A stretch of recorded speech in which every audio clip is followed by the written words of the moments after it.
I'm here today with DJ Waldow, who runs Waldow Social, and he works with various companies and individuals to optimize their email marketing campaigns. He's just written a book co-authored with Jason Falls all about email marketing, and so I thought I'd take advantage of this opportunity to chat with him a little bit about email marketing in general, and then a few questions specifically about how that might apply to photographers. So I guess we'll kick off with the big question, which is that email marketing doesn't necessarily get as much airplay or as much talk as a lot of some of kind of the hot new social things do now. You know, we're always hearing about what's Facebook up to, look at the rise of Pinterest, let's look at, all these different, kind of newer, sexier social networks, but email is kind of the old standby. So how do you see email's relevance, and how do you think that plays into the broader marketing picture for a company these days? Yeah, it's a wonderful question. And first of all, thanks for having me on and for that introduction. Yeah, I mean, I've been doing email marketing for almost 8 years now, and it's definitely something that's my passion. And I can tell you, I think one of the things about email that is often misunderstood or people just seem to forget about, it is a part of our daily lives. I know that social media is becoming more a part of people's daily lives, and people checking Facebook and now Pinterest and Instagram, and by the time this gets posted, who knows what other social network will be out there. But email has, as you said, has always been there. It's like the standby, the workhorse. And there's a lot of great data out there and studies that show not only is email still relevant, but it's on the rise. People are using it more. And, there's numbers from the DMA, the Direct Marketers Association, that talk about the ROI of email, and it's at least double that of any other social channel. Or sorry, any other marketing channel for that matter. And not only that, but people are using it for personal uses, but they're also using it for marketing reasons. I mean, about all the newsletters that you get, that you subscribe to, or people are, from a B2C standpoint or B2B, are using email to nurture new leads and to get new sales, to get people to opt into webinars, whatever the case is. So it's by far still relevant, and people are using it all the time. It's interesting you mentioned, B2B and B2C, so business to business and business to consumer, because different types of photographers fall into those different realms. So if I'm, a wedding photographer, for example, or if I'm a senior portrait photographer, I'm marketing basically to individuals who, are probably going to hire me for one big event, and, they may become repeat clients, but, they're essentially consumer marketing, where on the other hand, a commercial photographer or a company that does, or a photographer that does a lot of product shots or things like that, I do a fair amount of that myself. And so, I'll work with larger clients that have, big company PR departments and things like that. And I would expect that as far as, building your email list and getting people on that list might be a little different depending on who that audience is. So maybe you could address just, what might be the way to build that list or to get people to sign up if I'm, if I'm targeting more towards the retail side of things for, brides or senior portraits, or also maybe the commercial or the business side of things? Yeah, I mean, that's a great question. In fact, in the book, The Rebel's Guide to Email Marketing, we dedicate an entire section to what we call the secret to email marketing. And so I guess I can share that secret now. But the secret is list growth. It's funny. People always, they want to have the most creative subject line, the best copy and design of their email. But if you don't have anybody to send to, it doesn't really matter. Right? You have to have a list. So your question's extremely valid. I think there are certainly differences between B2B and B2C when it comes to growing your list. But the number one best tactic to grow your list, if you have a web presence, which I'm hoping in 2012 most people do, yeah, is to put an opt-in form on your site somewhere. And I know this sounds, it's kind of one of those things, it's like, well, of course I would do that. But you would be surprised at the number of companies and the number of individuals, and in your case, photographers, or whether it's a major company or an individual, don't have any way to opt into your email list. So my first recommendation always is to make it big, make it obvious, make it very clear. And what am I going to get by opt-in? And I think for, we talk about photographers, give me, maybe it's like a weekly picture that I'm going to get, or a new wedding that you did, or something that's going to be relevant to me, or, the image of the week or photo of the week or something like that, that kind of pull me in. and keep me engaged in that content. But first and foremost, give me, make it obvious, make it easy. I think there's a lot of other things too. When we talk about social media to start with, you can use social media to promote your opt-in list. I send a tweet out every so often that encourages people to sign up to my email list. So there's a link to my email sign-up form. Mm-hmm. Ask people to sign up, and I give them a reason why they should sign up as well. So there's a lot of different ways. I don't necessarily think there's a huge difference between B2B and B2C when it comes to this. The only difference I could see is if you're going to provide, maybe some kind of incentive to get people to opt in. Right. Might, from a B2C space, you might give them, in your case, 10% off, or I guess that apply to both B2B and B2C, give them some kind of discount to opt in. Mm-hmm. Interesting. Okay. So after I've built a list of, clients or potential clients, and specifically looking at, a photographer. So this isn't a company, this isn't the type of business where you're expecting someone to patronize you, every week or even every month, How often do you think you should send an email message out to that list to talk about what's going on or to talk about your products or your services? As often as somebody's going to open them and click and read them. Okay. I know. Okay, so that's a really vague answer.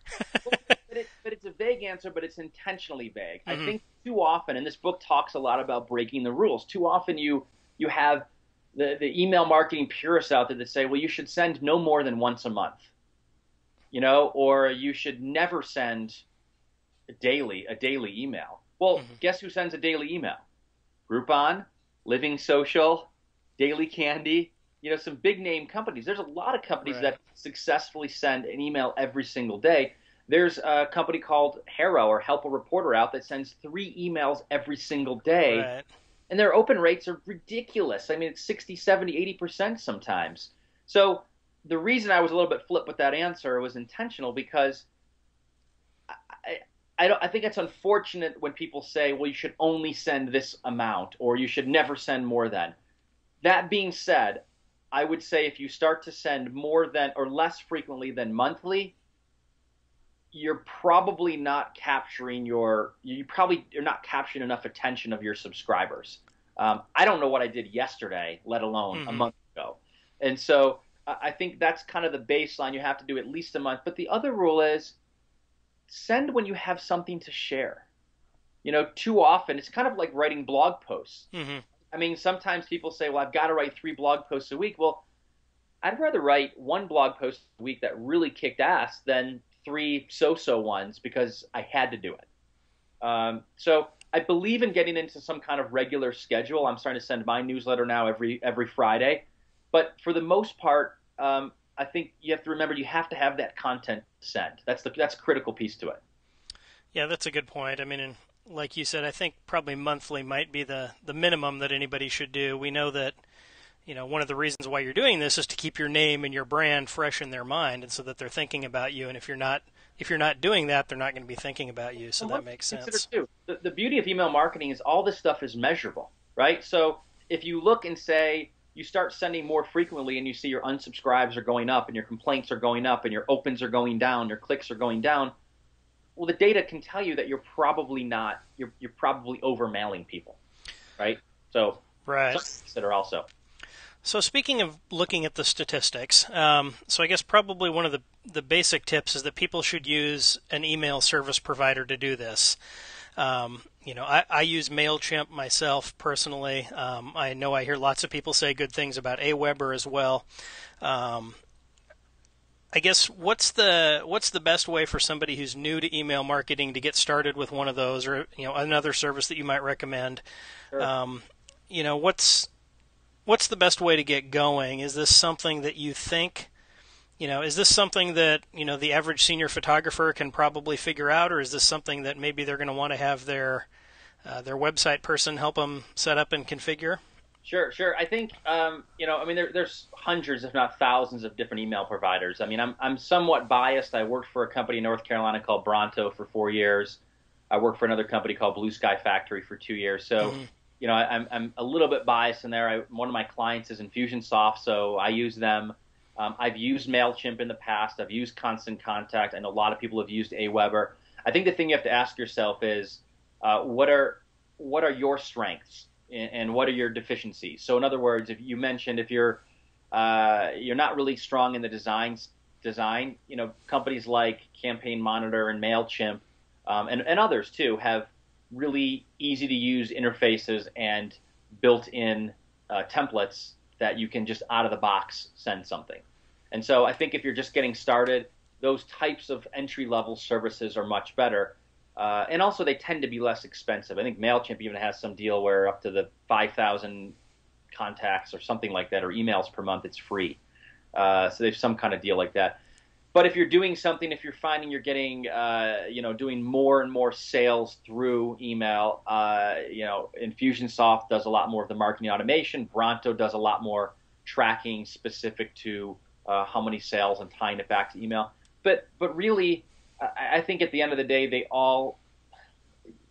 email providers hate when I say this. I think they all do a similar function. Mm-hmm. For the most part, they all help you send mass emails out to people and report back on it. The last thing I'd say about that is the other thing to think about is what metrics are important for you and what reports are important. Right. And everyone reports things a little differently. So I'd recommend going in and trying a couple different services, and it's just like anything else. You'll have a feel when you're done with that demo if it feels like it's the right solution for you, or if you say something just doesn't feel right about this. But I'd certainly test out as many as you can. Yeah, it's good you mentioned metrics, because one of the questions that I talk a lot about social media and some other online topics. I'm certainly not an email marketing expert, but I get questions occasionally, and one of the questions people ask is how do I know if my list is working? How do I know that I'm getting Sure. A return? And kind of the answer I usually give them, which is just kind of my first gut, is are you finding new clients? Are you getting, are you booking photo sessions? Are you, when you ask people, how did you hear about me? Or, is this a name that you recognize from being on your email list? Especially because most of the photographers that I chat with, we're not talking about photographers that are going to build email lists of, 50,000 people. Right. We're talking about, lists of hundreds or maybe, low thousands if you've been doing it for a while. And so, some of the bigger services and the bigger providers, I think, might be aimed more at that higher end audience or that bigger company that's trying to blast their consumer base. For sure, and I think it's a good point too, because that's why I say start with those entry level ones. But as far as what metrics, I think where a lot of people fail is they forget that just like anything else, what are your goals? You have to establish your goals first. Mm-hmm. So for me, the email I send out on Friday, and I don't have thousands of subscribers, I have a couple hundred, but for me, it's to continue to showcase that I know what I'm talking about when it comes to email. Right. Ultimately, yes, I'd like to get new customers out of it, but I'm looking at my list, and I'm sure this is the same for a lot of your audience too. A lot of people on my list are friends, colleagues, people I used to work with, people in the email space, and so it's kind of like a little bit of this inner network, but at the same time, there's definitely people on that list that could be future customers. And so I would think for your audience specifically, think about what's most important. Is it getting that next photo shoot?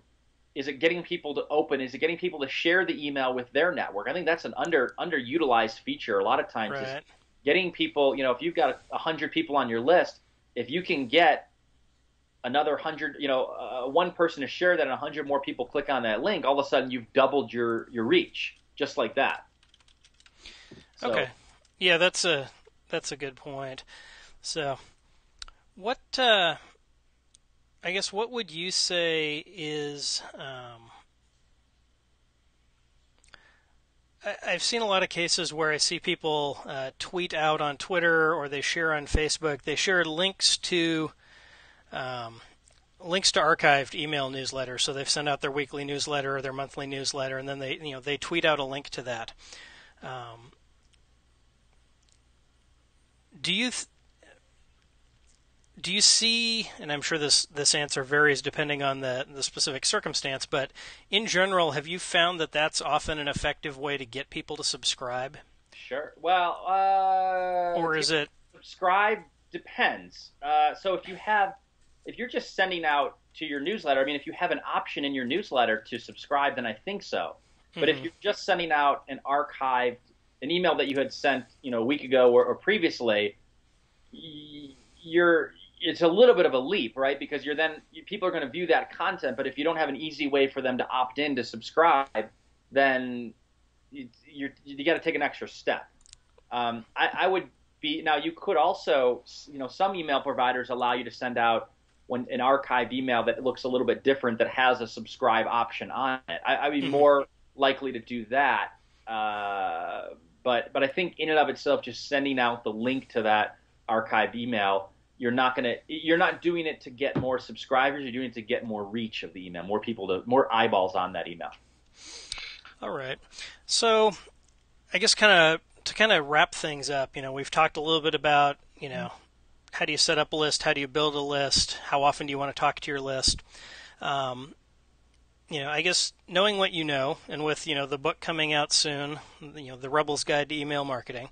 Sure. What, is there something I haven't asked you about that you would say, other than, buy the book to read all the goodies, Sure. which, we definitely will. But, is there something I haven't asked you about that you think might just be, maybe one more tip or one more nugget of information that photographers could use as we look at, email marketing, in the latter half of 2012? Well, certainly. I mean, the book is called The Rebel's Guide to Email Marketing, Grow Your List, Break the Rules, and Win. And that middle portion of Break the Rules is really what the guts of the book are about, take all these rules that we've talked about a couple today. You should only send a certain number of emails per month or whatever the case is. Take some of those rules that you hear and break them. It's okay to use the word free in the subject line.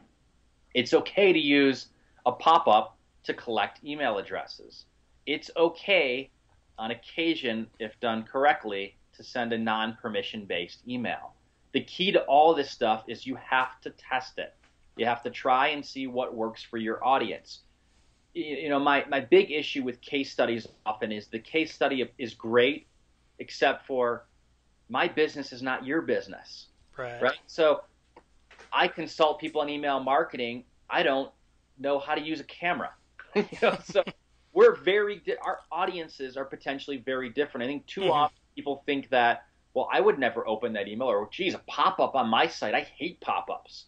Well, I hate pop-ups too. In fact, in the book, several people that I interviewed about pop-ups, including a former coworker and a friend of mine, Chris Penn, they hate pop-ups too, hate them. But they work for their site. They work for their audience. I think that's the critical thing that we have to remember, that what works for my audience doesn't work for your audience, and you have to test these things. You have to try them and break some of the rules. That's what I'd say. Break some rules. See what works for you. All right, sounds good. Well, thanks for sharing your time with me today. Where can people go? I'll definitely include a link for the book. Where else can people go if they want to follow you, sign up for your email newsletter, and learn more about what you do? Sure. I guess I should promote the sign up, right? It's waldowsocial.com/email. So it's WALDOW social.com/email. Or you can also go to Google and just type in DJ WALDOW, and you'll find everything, and then probably some things you didn't want to necessarily find about me. Once it's on the internet, it's out there forever. So. And in the book, of course, if you'll link this up too, but it's the short URL you could use is ar.gy/Rebel's Guide. All right, sounds good. It's got the rebel aspect. Sounds cool. Love it. Thank you so much. All right, thank you, DJ.